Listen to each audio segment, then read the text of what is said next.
லிக்கருக்காக இந்த மாளிகையை கட்டிய அலெக்சாந்தர் கோமோ என்றவர் எத்தனையாம் ஆண்டு பிறந்திருக்காரு தெரியுமா?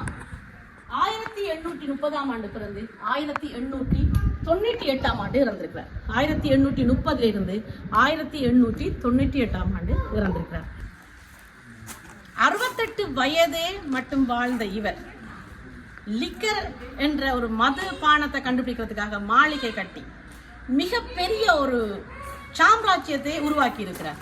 இன்றைக்கு அவர் உயிருடன் இல்லாட்டிலும் இந்த மண்ணில அவருடைய பெயர் உச்சரிக்கப்பட்டு கொண்டுதான் இருக்குது. இந்த தெருவோரத்தில் செல்றவர்கள் எல்லாரும் பெனடிக்டின் என்ற இந்த மாளிகையையும் அலெக்சாந்தர் கோமோ என்றவருடைய பெயரையும் நிச்சயமாக உச்சரித்து கொண்டுதான் செல்வினோம்.